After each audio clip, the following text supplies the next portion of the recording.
बाबांना पण लावलं त्याला अजून मी बोललोच नाही. आणि म्हणलं गोकुळ कोण आहे म्हणलं माझा काका. आणि म्हणलं माझा सका चुलत भाऊ. मग डॉक्टर मला पैसा देऊ नका तुम्ही.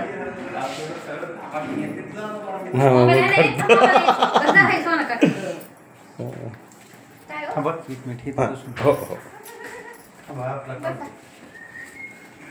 बस बस कशाला वागताय तुम्ही नका वाकू येतंय वाकायला